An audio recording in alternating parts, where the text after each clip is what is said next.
Mon nom est Morgan et à 35 ans je n'aurais jamais pensé hériter de 11 millions de dollars de mon oncle avec qui j'étais distante. Je conduisais vers la maison, excité à l'idée de dire à mon mari Eric la nouvelle qui allait changer nos vies, quand mon monde s'est littéralement écroulé autour de moi. Je me suis réveillé à l'hôpital, le corps brisé et en agonie. Des heures sont passées, puis des jours, mais Eric n'est jamais venu. Quand j'ai enfin réussi à le joindre au téléphone, ces mots m'ont blessé plus profondément que mes blessures. Maintenant, alors que je suis allongé ici et que je le vois entrer avec sa nouvelle femme, je n'aurais jamais pensé qu'il me regarderait et écrirait ces mots. Si tu regardes ça maintenant, s'il te plaît, mets un like, abonne-toi et dis-moi d'où tu regardes pendant que je raconte comment ma vie s'est écroulée et s'est reconstruite d'une façon que je n'aurais jamais imaginée. Ma relation avec mon oncle James était, au mieux, compliquée. Il était le frère aîné de mon père, mais il s'était disputé il y a des décennies à propos de l'entreprise familiale. La rupture était si profonde que nos familles à peine se saluaient lors des rares fêtes de famille. Malgré ça, j'avais de bons souvenirs de mes visites dans son immense domaine à la campagne quand j'étais enfant. Ces courtes visites semblaient toujours magiques, avec l'oncle James qui me montrait sa collection de livres rares et me racontait ses histoires d'affaires à l'étranger. L'oncle James était un millionnaire qui avait bâti tout seul un empire dans l'immobilier. Son instinct pour les affaires était légendaire dans notre petite ville, mais sa vie personnelle était remarquablement vide. Il ne s'est jamais marié ni n'a eu d'enfant, se consacrant entièrement à son travail. Ce que je n'ai su que bien plus tard, c'est qu'il avait secrètement gardé un œil sur moi au fil des années. « Tu me rappelles moi-même à ton âge », m'a-t-il dit un jour lors d'une de nos rares rencontres, quand j'avais 12 ans. Intelligente, têtue et pas peur de dire ce que tu penses. Après avoir eu mon diplôme et déménagé, l'oncle James a commencé à m'envoyer des cartes d'anniversaire et des lettres de temps en temps. Je répondais poliment, mais brièvement, sans savoir comment réparer la division familiale. Les lettres contenaient des nouvelles banales sur sa vie, des idées d'affaires et parfois des questions sur la mienne. Je n'ai jamais compris qu'il construisait soigneusement une connexion avec moi, sa nièce qu'il connaissait à peine. 6 mois avant l'accident, on a diagnostiqué à l'oncle James une grave maladie du cœur. Quand j'ai appris la nouvelle par un cousin lointain, j'ai décidé de lui rendre visite à l'hôpital. Je me souviens à quel point il paraissait fragile, une ombre de la grande figure de mon enfance. Mais ses yeux se sont illuminés quand je suis entré dans la chambre. « Morgan, dit-il, sa voix à peine un murmure. J'ai toujours su que tu reviendrais. » Cette visite est devenue des visites hebdomadaires. On parlait de tout, de philosophie à la politique, rattrapant le temps perdu. Il n'a jamais mentionné la dispute avec mon père et je n'ai jamais posé de questions. C'était comme si on avait silencieusement accepté de recommencer à zéro. La vie est trop courte pour les rancunes, m'a-t-il dit lors d'une de nos dernières conversations. J'ai appris cette leçon trop tard. 3 mois plus tard, il est mort paisiblement dans son sommeil.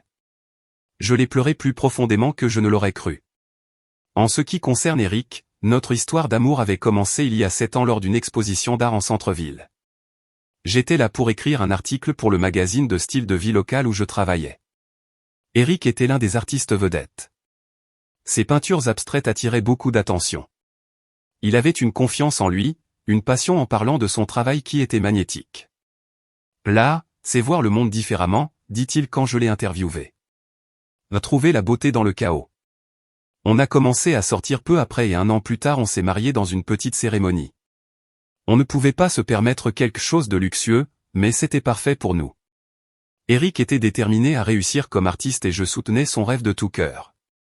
J'ai accepté un travail plus stable dans une agence de publicité pour nous maintenir à flot financièrement pendant qu'il cherchait des galeries et des commandes. Les premières années étaient merveilleuses malgré nos difficultés financières. On vivait dans un appartement modeste, on économisait où on pouvait et on rêvait du futur. Eric peignait jusque tard dans la nuit pendant que j'éditais des textes pour des campagnes publicitaires. Nous étions partenaires, chacun jouant son rôle. Mais les 2 dernières années avaient été différentes. La carrière artistique d'Eric restait bloquée et les refus semblaient le changer. Il était devenu grognon, renfermé et parfois il disparaissait des heures sans explication. Quand je lui demandais, il répondait sèchement qu'il avait besoin d'espace pour réfléchir ou qu'il établissait des contacts avec d'autres artistes. Notre compte en banque diminuait alors qu'il investissait dans des matériaux chers pour des projets qui ne semblaient jamais aboutir. « C'est que tu ne comprends pas le processus artistique », était devenue sa réponse habituelle à toute question sur l'argent ou son emploi du temps. J'étais au travail quand j'ai reçu l'appel de Bea Marison, l'avocat de l'oncle James. Morgan Wyass. Je suis Béam Harrison. Je m'occupe du patrimoine de James Wyass.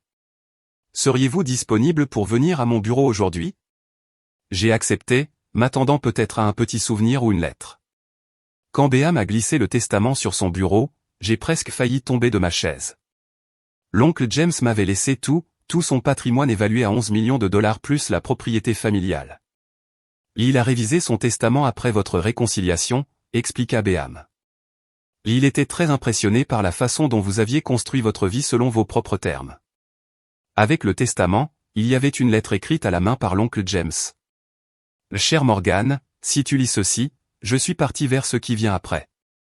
Je t'ai regardé grandir de loin, admirant ta détermination et ton bon cœur. Tu as la même étincelle que j'avais autrefois, mais avec la sagesse qui m'a manqué. Cet argent est un outil, pas une solution. Utilise-le bien, sois heureuse et souviens-toi que la vraie richesse ne se mesure pas en dollars. Avec amour, ton oncle James. J'ai signé les papiers nécessaires, encore sous le choc. 11 millions de dollars. C'était une somme inimaginable. Je pourrais payer nos dettes. Eric pourrait se consacrer à son art sans pression financière. On pourrait acheter une maison, voyager, fonder une famille. Les possibilités étaient infinies. En sortant, je me suis arrêté dans une bijouterie et j'ai acheté une montre chère pour Eric, symbole de notre nouveau départ. J'ai décidé de ne pas lui dire au téléphone. Des nouvelles comme ça méritaient une vraie célébration. Je l'ai appelé quand même, juste pour lui dire que je rentrais plus tôt avec de bonnes nouvelles. Il avait l'air distrait, presque agacé. Je suis en plein milieu de quelque chose, Morgan. Un nouveau projet artistique. Très expérimental. C'est important, Eric. Je serai à la maison dans 30 minutes. D'accord, mais n'attends pas trop de réactions. Je suis dans ma zone créative. J'ai raccroché, un peu déçu, mais toujours excité. Une fois qu'il entendrait la nouvelle, son humeur allait sûrement changer. Je ne savais pas encore que cet appel serait l'une de nos dernières conversations normales. La pluie venait juste de commencer quand je suis entré sur l'autoroute, une légère bruine qui faisait briller la route sous le soleil de l'après-midi. Je me souviens avoir allumé la radio. Une chanson joyeuse passait pendant que je répétais mentalement comment je raconterais l'héritage à Eric. Peut-être que je lui demanderais de fermer les yeux, que je mettrais la montre dans ses mains et que je partagerais ensuite la nouvelle incroyable. J'imaginais son visage s'illuminer, le stress des dernières années disparaissant en réalisant que nous étions financièrement libres. J'étais tellement absorbé par ces pensées que j'ai presque manqué ce qui arrivait. Un semi-remorque, 2 voies plus loin, a soudain dérapé, ses pneus glissant sur le sol mouillé.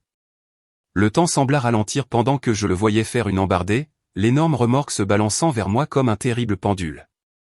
J'ai tourné brusquement le volant à droite, mais c'était trop tard. L'impact fut assourdissant. Le métal grinça contre le métal pendant que ma voiture tournoyait violemment. L'airbag explosa sur mon visage avec une force incroyable. Au milieu du chaos, je me souviens avoir vu la boîte de la montre s'ouvrir, la montre coûteuse glissant sur le tableau de bord au ralenti. Ma dernière pensée consciente fut étrangement pour un panneau publicitaire au bord de la route qui annonçait une assurance familiale avec le slogan « Protège ce qui compte le plus ». Puis ce fut l'obscurité. Je me suis réveillé avec le bip constant des moniteurs cardiaques et l'odeur antiseptique que seuls les hôpitaux ont. Tout mon corps me faisait mal comme s'il avait été passé dans un hachoir. Même respirer me provoquait des douleurs aiguës dans la poitrine. J'ai essayé de bouger et je l'ai aussitôt regretté. Doucement, avertit une voix douce.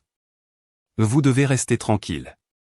J'ai forcé mes yeux à se concentrer sur la femme en uniforme bleu à côté de mon lit. Son badge disait « Sarah Winters, infirmière diplômée ». Qu'est-ce qui s'est passé? Ma voix sortit comme un faible murmure rauque. Vous avez eu un grave accident sur l'autoroute 65, expliqua Sarah en vérifiant une de mes perfusions. Vous êtes restée inconsciente pendant presque 2 jours. 2 jours. L'information tomba sur moi comme une brique. Mon mari Eric sait que je suis ici, demandai-je. L'expression de Sarah changea subtilement. Nous avons contacté le numéro d'urgence enregistré sur votre téléphone. Nous avons laissé plusieurs messages, mais il n'est pas venu. Même dans mon état encore drogué, je ressentis une confusion douloureuse. Pas encore, mais je suis sûr qu'il viendra bientôt, ajouta-t-elle, mais son ton manquait de conviction. Plus tard dans la journée, le docteur Daniel Foster est venu m'expliquer l'étendue de mes blessures. 3 côtes cassées, une grave commotion cérébrale, une fracture ouverte à la jambe droite nécessitant des clous chirurgicaux et plusieurs coupures et contusions. Il faudrait des semaines d'hospitalisation suivies de mois de rééducation. Vous avez eu une chance incroyable, dit-il. Le conducteur du camion qui vous a percuté n'a pas survécu. Chance. Je ne me sentais pas chanceuse alors que j'étais allongée là, incapable de contacter mon mari. J'ai essayé d'appeler le téléphone d'Eric à plusieurs reprises, mais il tombait directement sur la messagerie. J'ai envoyé des messages qui apparaissaient comme livrés, mais restaient sans réponse. Chaque heure sans retour amplifiait mon angoisse. Sarah devint mon infirmière principale et, de plus en plus, ma confidente. Elle passait me voir même quand elle n'était pas affectée à ma chambre, m'apportant des petits puddings supplémentaires ou s'asseyant avec moi quand elle en avait le temps. Toujours pas de nouvelles, demanda-t-elle le 3e jour en m'aidant à m'asseoir pour manger. Je secouai la tête, grimaçant de douleur. Je ne comprends pas. Même si son téléphone était déchargé, il aurait su qu'il se passait quelque chose quand je ne suis pas rentré à la maison. Au 4e jour, j'ai enfin reçu un message d'Eric. J'ai appris l'accident. Très occupé avec le projet innovant. Je passerai quand les choses se calmeront. Pas de questions sur mon état. Pas d'offre d'aide. Rien. Ça ne sonne pas bien, fronça les sourcils Sarah quand je lui ai montré le message. Tu as des amis qui pourraient aller voir comment il va. J'ai appelé ma meilleure amie Mélanie, mais elle semblait étrange au téléphone, trouvant des excuses pour ne pas venir me voir. Quand j'ai insisté au sujet d'Eric, elle a vite changé de sujet. À la fin de la première semaine, mes soupçons avaient grandi. Avec la tablette de Sarah, j'ai regardé les réseaux sociaux et j'ai découvert quelque chose qui m'a glacé le sang. Eric avait fait un check-in à la galerie Artemis, un club d'art très sélect connu pour ses riches mécènes, avec une légende qui disait « en train de célébrer de nouveaux commencements ». Les mains tremblantes, j'ai recomposé son numéro. Cette fois, il a répondu. « Quoi ?» Sa voix était agacée, avec de la musique en arrière-plan. « Eric, je suis à l'hôpital. Ça fait une semaine que je suis ici. Où es-tu » Un silence. « Écoute, Morgane, je suis au milieu de quelque chose d'important. » Plus important que ta femme en état critique ? Un autre silence, plus long cette fois. Quand il a repris la parole, sa voix avait changé. Elle était devenue glaciale. Je n'ai pas de temps ni d'argent à perdre avec une ratée, Morgane. Certains d'entre nous avancent dans leur vie. Le téléphone se coupa. Je restais là, incrédule, les larmes coulant sur mon visage. Qu'est-ce qu'il voulait dire par raté ? Je venais d'hériter de 11 millions de dollars et, plus important encore, j'étais sa femme blessée et seule. Sarah me trouva en larmes 1 heure plus tard et appela immédiatement pour qu'on me donne un calmant. Tandis que le médicament faisait effet, engourdissant à la fois la douleur physique et émotionnelle, une pensée continuait à tourner dans mon esprit embrouillé, quelque chose clochait vraiment. Les jours qui suivirent l'appel cruel d'Eric furent les plus sombres de ma vie. Je refusais de manger. Je dormais à peine et je pleurais jusqu'à ne plus avoir de larmes. La douleur physique de mes blessures paraissait insignifiante comparée à la dévastation émotionnelle. Cette année de mariage, et ça se terminait ainsi. Avec un rejet si froid que j'avais l'impression de parler à un étranger. Sarah s'inquiéta assez pour appeler la docteure Jessica Parker, la psychologue de l'hôpital. Une petite femme aux yeux doux et au ton posé. Jessica n'offrait pas de phrases toutes faites. Ce que vous traversez, c'est un traumatisme à plusieurs niveaux, expliqua-t-elle lors de notre première séance. Blessure physique, trahison émotionnelle et le choc d'un abandon brutal. Il est normal de sentir que vous vous noyez. Je le savais. Je posais une question à haute voix, sans vraiment attendre de réponse, c'est à cause de l'argent, n'est-ce pas ? Quel argent ? Demanda Jessica. Je n'avais dit à personne à l'hôpital pour mon héritage. Cela me semblait sans importance à côté de tout ce que je vivais. Mais maintenant, je me demandais si ce n'était pas la clé pour comprendre le comportement d'Eric. J'ai hérité de 11 millions de dollars le jour de mon accident, expliquai-je. J'étais en route pour l'annoncer à Eric quand la collision a eu lieu. Les sourcils de Jessica se levèrent. Cela ajoute sûrement une autre dimension à prendre en compte. 2 jours plus tard, Mélanie est finalement venue me voir. Elle entra prudemment dans ma chambre, tenant un petit bouquet de fleurs, sans jamais croiser mon regard. Tu as l'air affreuse, lâcha-t-elle avant de grimacer aussitôt. Désolé, ça sonnait mal. Pourquoi m'as-tu évité, demandai-je directement. Les médicaments avaient émoussé ma capacité à tourner autour du pot. Mélanie s'assit lourdement sur la chaise, les fleurs oubliées sur ses genoux. Je ne savais pas quoi dire, Morgane. Tout est tellement compliqué. Dis-moi, qu'est-ce qui se passe avec Eric? Elle jouait nerveusement avec son alliance, la faisant tourner sans cesse. Il est avec quelqu'un d'autre maintenant. Une femme qui s'appelle Vanessa. Ces mots me frappèrent comme un autre accident de voiture. Mais qu'est-ce que tu veux dire par avec quelqu'un d'autre? Nous sommes mariés. Il dit aux gens que tu n'as pas survécu à l'accident, murmura-t-elle, les larmes aux yeux. Il a même organisé une petite cérémonie commémorative dans son appartement la semaine dernière. Je n'ai pas pu me résoudre à y aller. La chambre sembla vaciller autour de moi.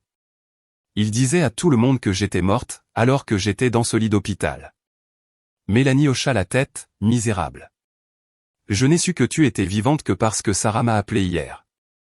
Eric a bloqué tous tes comptes sur les réseaux sociaux, il a changé les serrures de votre appartement. Montre-moi, exigeai-je. Montre-moi cette femme. À contre-cœur, Mélanie sortit son téléphone et ouvrit Instagram. Et là, je le vis, mon mari, le bras autour d'une femme mince aux cheveux noirs. Ils étaient dans une galerie d'art avec des coupes de champagne à la main, semblant clairement être un couple établi. Quelque chose dans le visage de la femme me provoqua une étrange impression de familiarité. Elle était plus jeune que moi, peut-être au milieu de la vingtaine, habillée avec style et avec des traits qui ressemblaient un peu aux miens. Son nom est Vanessa Laurent. Elle est une sorte d'assistante à la galerie Howard, expliqua Mélanie. Ils se sont rencontrés il y a environ 3 mois, selon des amis communs. 3 mois.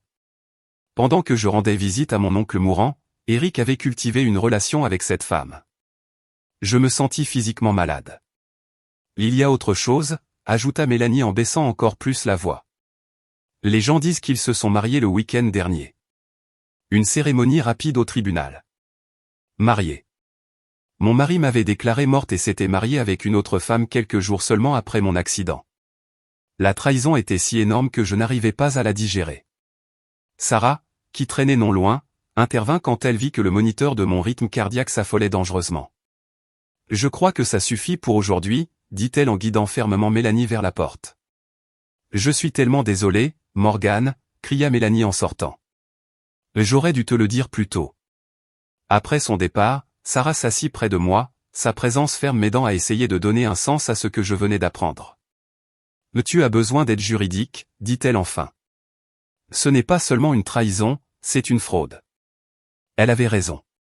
Avec son aide, j'ai appelé Béa Marison le lendemain matin. Morgane, je commençais à m'inquiéter, dit l'avocat. J'ai essayé de vous contacter à cause de certains événements préoccupants. Laisse-moi deviner, dis-je amèrement. Mon mari a demandé à propos de mon héritage. Plus que demandé, répondit-il. Il est venu à mon bureau en affirmant être ton plus proche parent, disant que tu étais morte dans un accident. Il a apporté des certificats de mariage et ce qui semblait être des certificats de décès, mais ils n'ont pas passé une vérification plus approfondie. Il essaie de voler mon héritage, dis-je, les pièces du puzzle s'assemblant enfin. C'est ce qu'il semble, confirma Harrison. Et il ne travaille pas seul. Il a amené une jeune femme qu'il a présentée comme ta sœur, affirmant qu'elle avait droit à une part d'héritage. Je n'ai pas de sœur, répondis-je automatiquement avant de me figer. Et quel était son nom? Vanessa quelque chose. Un nom de famille français. Mon esprit s'emballa. Le visage familier, la ressemblance que les gens avaient remarquée entre nous. Le moment où elle était apparue dans la vie d'Eric, juste quand la santé de l'oncle James commençait à décliner. Benjamin, j'ai besoin que tu fasses quelques recherches sur cette femme et que tu viennes à l'hôpital demain. Je crois que mon mari prépare quelque chose et je dois être prête. Cette nuit-là, je dormis à peine, mon esprit reliant les fragments de ce puzzle étrange. Comment Eric avait-il su pour l'héritage avant que je ne lui dise? Pourquoi choisir une femme qui me ressemblait pour exécuter cette arnaque? Et pourquoi me paraissait-elle si familière, au-delà du simple aspect physique? Au matin, une théorie écœurante se formait dans ma tête, une théorie si tordue que j'avais du mal à l'imaginer. J'ai demandé à Sarah d'installer une petite caméra dans ma chambre, ostensiblement pour des raisons de sécurité. Puis j'ai envoyé un message au téléphone d'Eric depuis le numéro de Mélanie qu'elle m'avait laissé utiliser. Je sais pour l'héritage. Morgane est réveillée et elle se souvient de tout. Tu dois régler ça avant qu'elle ne parle. La réponse arriva en quelques minutes. On s'en occupe aujourd'hui. Efface ce message. Il venait, et j'allais enfin obtenir des réponses. J'ai passé la matinée à me préparer, mentalement et physiquement, à la confrontation à venir. Sarah m'aida à bien m'asseoir dans mon lit et à ajuster mon apparence pour paraître plus vulnérable que je ne l'étais vraiment. La docteure Jessica m'instruisit sur la façon de garder le contrôle émotionnel peu importe ce qui serait dit. Souviens-toi, c'est toi qui as le pouvoir ici, me rappela-t-elle. Peu importe ce qu'il dit ou fait, il ne peut rien te prendre à moins que tu ne le lui permettes. Benjamin arriva à midi avec sa mallette et s'installa sur la chaise près de la fenêtre, là où il ne serait pas immédiatement visible pour quiconque entrerait. La petite caméra que Sarah avait installée filmait discrètement, son minuscule objectif pointant vers le pied de mon lit. « Tu es sûr de vouloir faire ça aujourd'hui ?» demanda Benjamin, inquiet de mon état encore fragile. « On pourrait gérer ça par les voies légales normales. »« J'ai besoin de voir son visage, » répondis-je. « J'ai besoin de comprendre pourquoi. » À exactement 14 heures, on frappa à ma porte. Mon cœur s'emballa, le moniteur trahissant mon anxiété malgré mon calme apparent. Sarah serra ma main une fois avant de reculer pour se placer près de la porte de la salle de bain. Eric entra le premier, vêtu d'une veste chère que je ne lui avais jamais vue. Ses cheveux étaient coiffés différemment et il portait une nouvelle montre valant probablement plusieurs milliers. La transformation de l'artiste fauché en homme sophistiqué et riche était choquante. Son expression en me voyant n'était pas celle de la surprise ou du soulagement, mais de l'agacement, rapidement remplacée par une fausse inquiétude. « Morgane, dit-il d'une voix théâtrale, tu es réveillée ? Nous avons été tellement inquiets. » « Nous » demandai-je d'une voix plus ferme que je ne me sentais.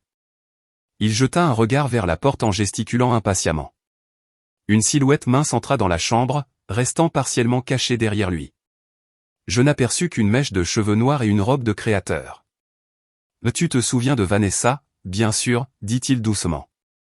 La fille de ta cousine. » Je ne dis rien, observant tandis qu'elle avançait dans la chambre, sa confiance grandissant à chaque pas. Il avait toujours été un acteur né, convaincant dans n'importe quel rôle. Aujourd'hui, il jouait le rôle du mari inquiet. « Les médecins disent que ta mémoire pourrait être affectée par l'accident, » continua-t-il.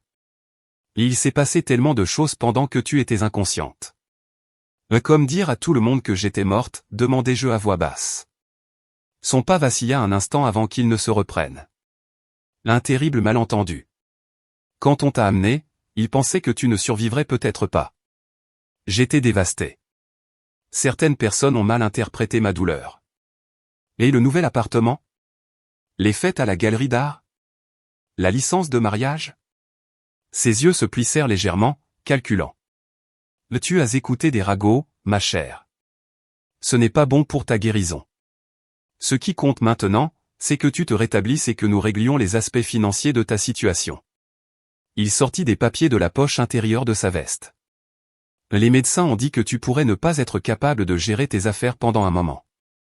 J'ai apporté des formulaires simples qui m'autorisent à m'occuper des choses pendant ta convalescence. Je dus presque admirer sa performance. Si j'avais été très droguée ou confuse, j'aurais peut-être cru à son acte de sollicitude.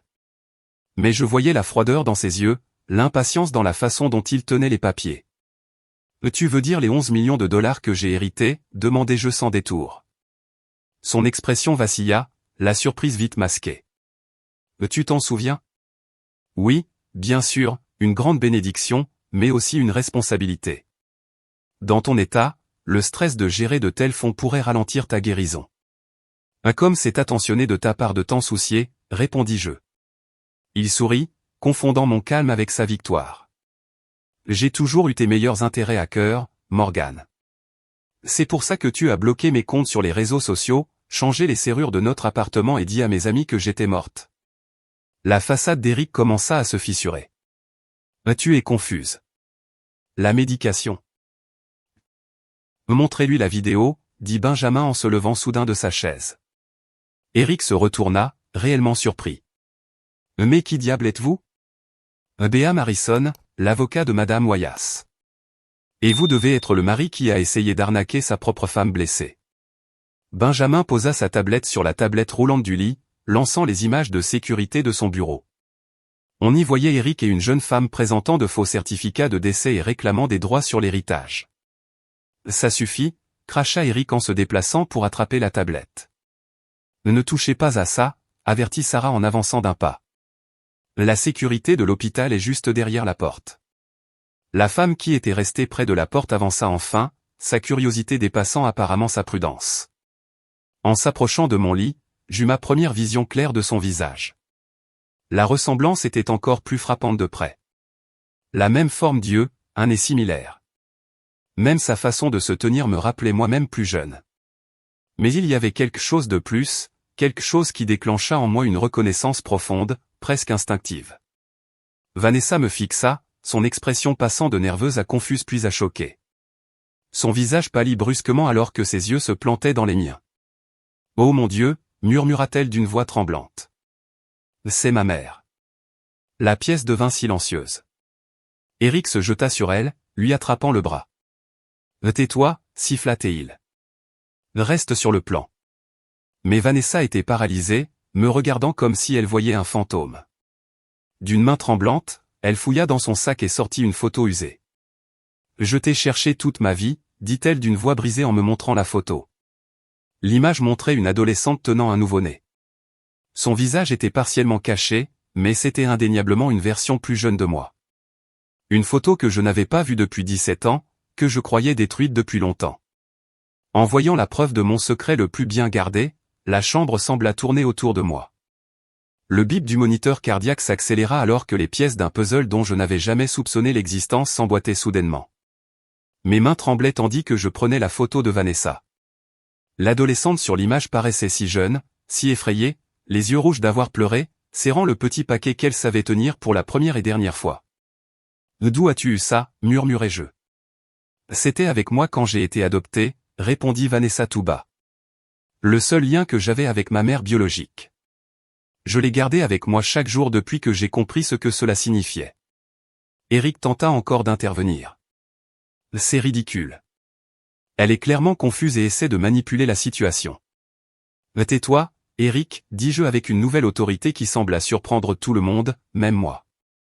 Pour une fois dans ta vie, arrête simplement de parler. » Je me tournai de nouveau vers Vanessa, étudiant vraiment son visage. Elle avait les pommettes de ma mère et mes yeux.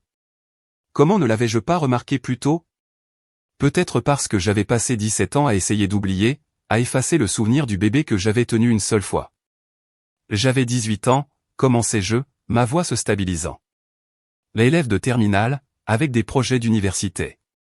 Mon petit ami de l'époque ne voulait pas entendre parler d'un bébé et mes parents étaient horrifiés par le scandale que cela causerait dans notre petite ville. Vanessa s'assit au bord de mon lit, figée. On m'a envoyé vivre chez une tante éloignée pendant la grossesse. Après ta naissance, ils ont organisé une adoption fermée. On m'a permis de te tenir une fois, et quelqu'un a pris cette photo. Je ne savais pas qu'on t'en avait donné une copie. Mes parents adoptifs m'ont dit que c'était la seule chose qui venait avec moi, expliqua Vanessa. C'étaient des gens formidables qui n'ont jamais caché que j'étais adopté. Quand j'ai eu 18 ans, ils m'ont soutenu dans ma décision de chercher ma mère biologique. « Comment as-tu rencontré Eric » demanda Benjamin, toujours concentré sur le plan. Vanessa jeta un regard mal à l'aise vers Eric, figé de colère près de la fenêtre. « Ce n'est pas moi qui l'ai trouvé. C'est lui qui est venu à moi, » admit-elle.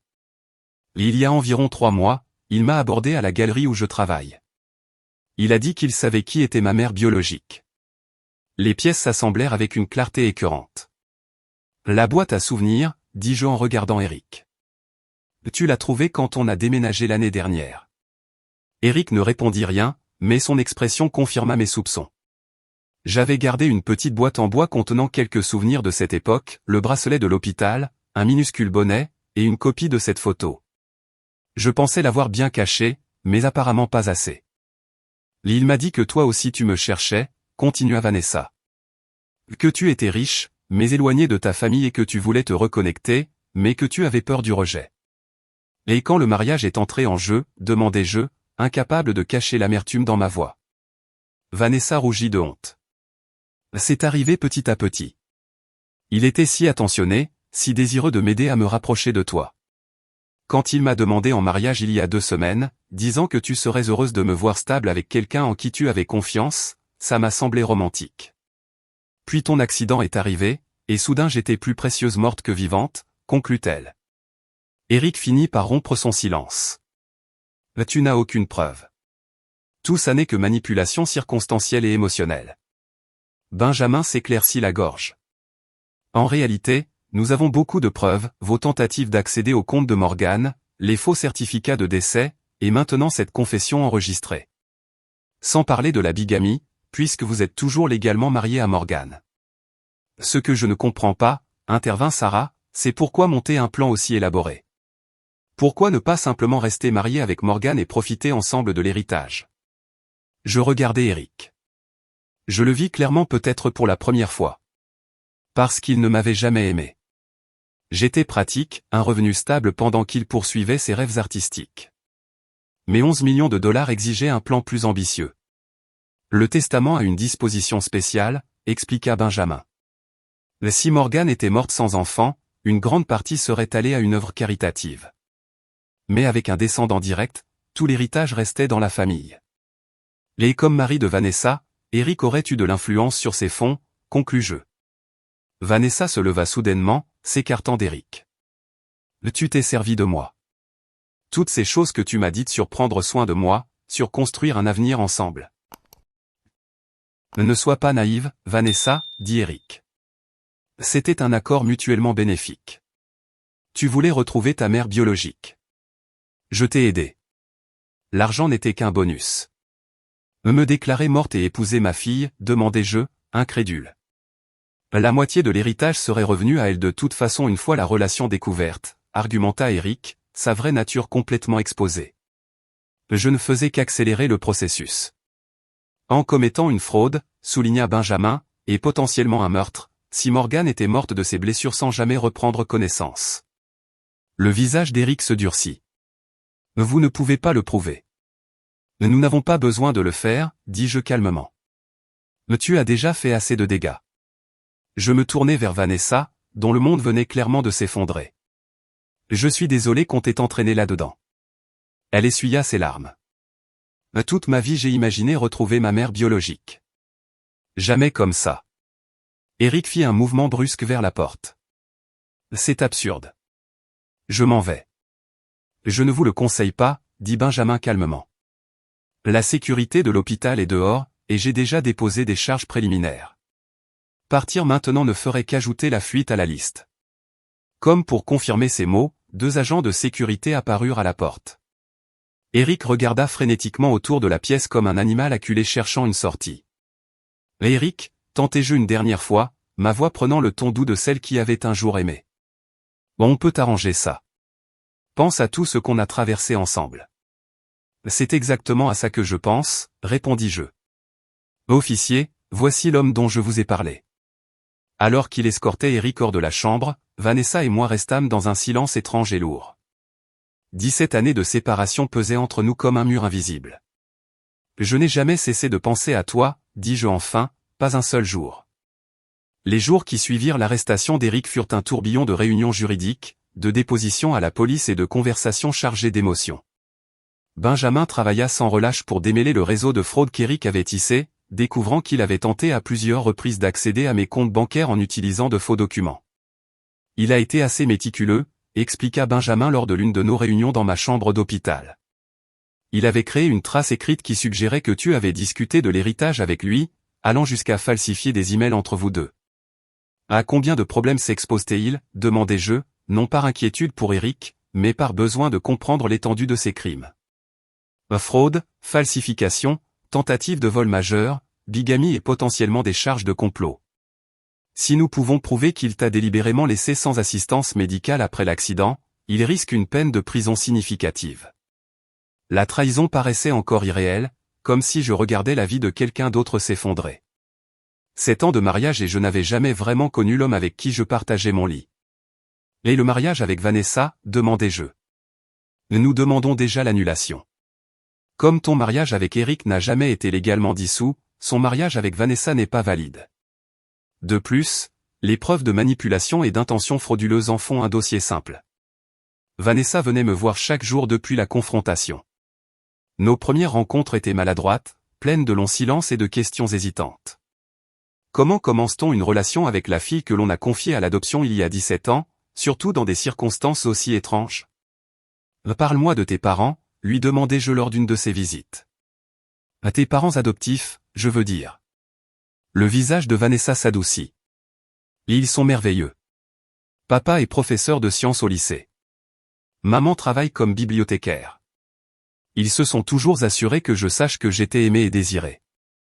Je suis contente, dis-je sincèrement. C'est tout ce que j'ai toujours souhaité pour toi. Ils veulent te rencontrer quand tu seras prête, ajouta-t-elle prudemment. Ils n'ont jamais mal parlé de toi. Ils m'ont toujours dit que tu étais très jeune et que tu voulais que j'aie des opportunités que tu ne pouvais pas offrir. Les larmes me montèrent aux yeux. On dirait des personnes extraordinaires. Pourquoi n'as-tu jamais essayé de me retrouver, demanda-t-elle. La question qui, clairement, la pesait.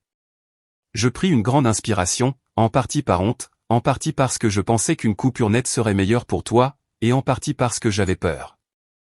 Peur de quoi? Que tu me détestes de t'avoir donné à l'adoption? Que tu poses des questions auxquelles je n'avais pas de bonne réponse? Que te voir heureuse avec une autre famille me brise de nouveau le cœur? Vanessa tendit timidement la main et prit la mienne. Je ne pourrai jamais te détester. J'ai des questions, oui, mais je comprends que tu n'étais qu'une adolescente face à une situation impossible. Son pardon, offert si librement, brisa quelque chose en moi. Pour la première fois depuis l'accident, je pleurais sans retenue, libérant 17 ans de culpabilité et de regret. Sarah, qui vérifiait mes constantes, sortit discrètement de la chambre pour nous laisser de l'intimité. Alors que mes blessures émotionnelles commençaient lentement à guérir, ma récupération physique continuait aussi. Les chirurgiens avaient fait un excellent travail sur ma jambe, mais le chemin vers une mobilité complète serait long.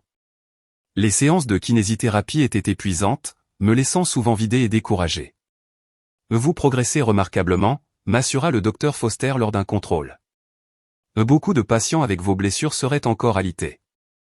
J'ai une bonne motivation, répondis-je en regardant Vanessa, qui avait commencé à assister à mes séances pour me soutenir moralement. Benjamin revint me voir avec des nouvelles au sujet de la succession. Vu les circonstances, je pense que nous devrions discuter de la façon dont tu veux gérer le patrimoine, en particulier à la lumière de ta relation avec Vanessa. J'y avais beaucoup réfléchi. Mon oncle James m'a tout laissé parce qu'il ne savait pas que Vanessa existait. S'il avait su que j'avais une petite nièce, je pense qu'il l'aurait incluse. Donc tu veux partager l'héritage, clarifia Benjamin. Oui, en parts égales. Vanessa protesta immédiatement. Morgane, non, cet argent est à toi. Je ne t'ai jamais cherché pour l'argent. Je le sais, la rassurai-je. Mais tu es de la famille, ma famille. Et j'ai 17 anniversaire et Noël à rattraper. 2 semaines après l'arrestation d'Eric, l'inspectrice Laura Jenkins, l'officière en charge du dossier, me rendit visite.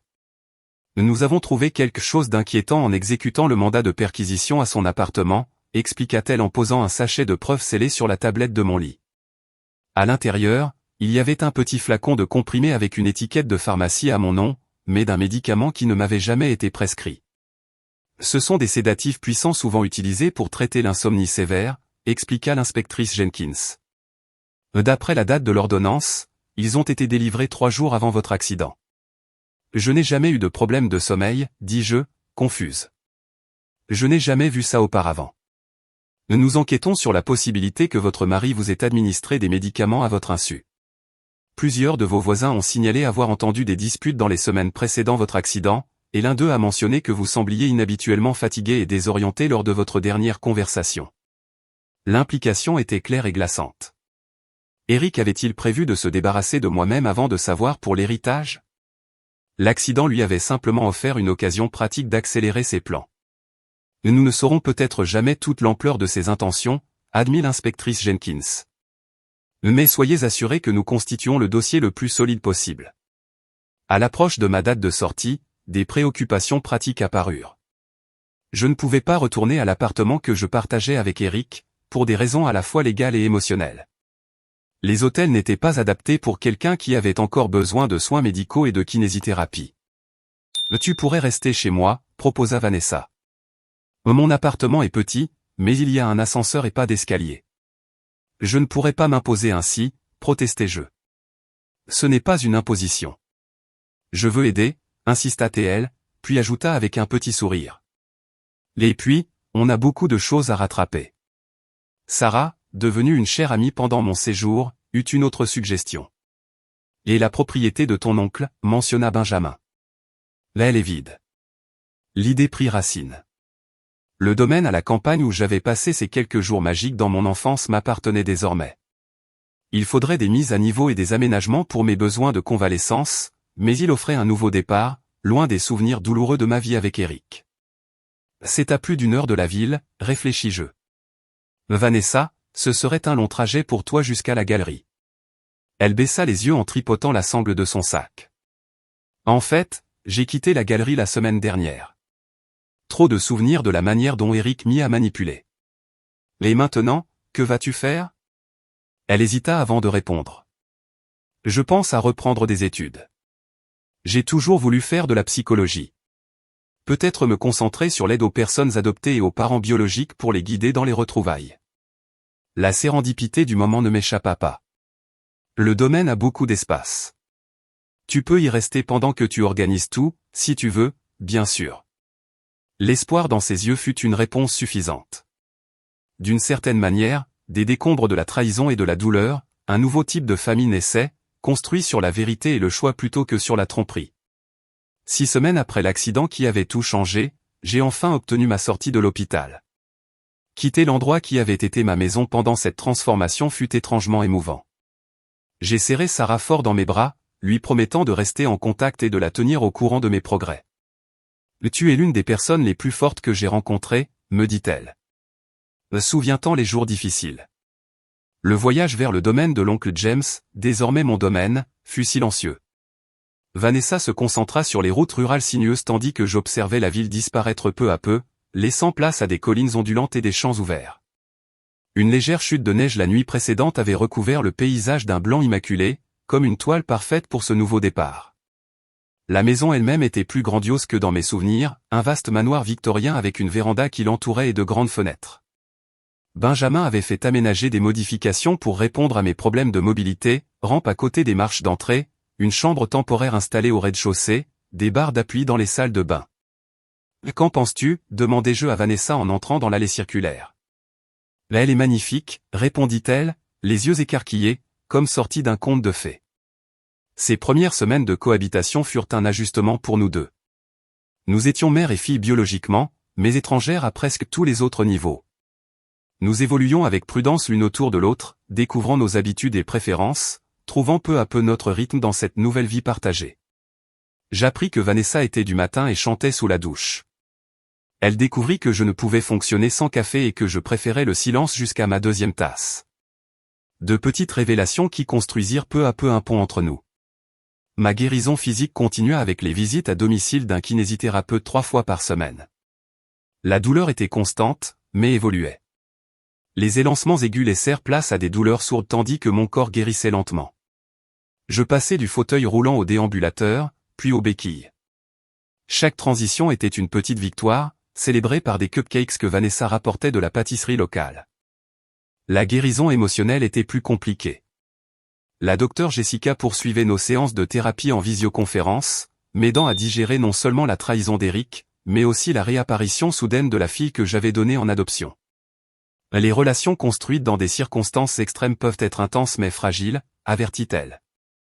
Donne-toi et donnez-vous le temps, à toi et à Vanessa, de construire une connexion durable. En suivant ses conseils, Vanessa et moi établîmes des rituels pour normaliser notre situation inhabituelle. Soirée cinéma le dimanche, expérience culinaire le jeudi, promenade quotidienne sur le domaine à mesure que ma mobilité s'améliorait. Nous parlions de tout et de rien, comblant les 17 ans manquants de notre histoire partagée. Un après-midi, environ 3 mois après notre installation au domaine, Vanessa aborda avec hésitation un sujet que nous avions toutes deux évité. « J'aimerais que tu rencontres mes parents », dit-elle. « Mes parents adoptifs, je veux dire. » Mon estomac se noua d'anxiété. « Ils me détestent ? » Non, dit-elle fermement. Ils ont toujours parlé de toi avec respect. Ils ont compris que tu étais dans une situation impossible. La rencontre fut organisée pour le week-end suivant. Je passais des jours à m'inquiéter de quoi porter, quoi dire, comment les remercier d'avoir élevé la fille que je n'avais pas pu garder. Le jour venu, j'étais un paquet de nerfs, marchant avec ma canne dans le vestibule. Marc et Diana Laurent s'avérèrent être exactement comme Vanessa les avait décrits, des personnes simples et bienveillantes qui m'accueillirent avec chaleur plutôt qu'avec jugement. Nous nous sommes toujours considérés comme les gardiens de Vanessa jusqu'à ce que tu puisses redevenir une partie de sa vie, me dit Diana en prenant le thé. Nous sommes très reconnaissants que ce jour soit arrivé, même dans ces circonstances difficiles. Leur générosité d'esprit me toucha profondément.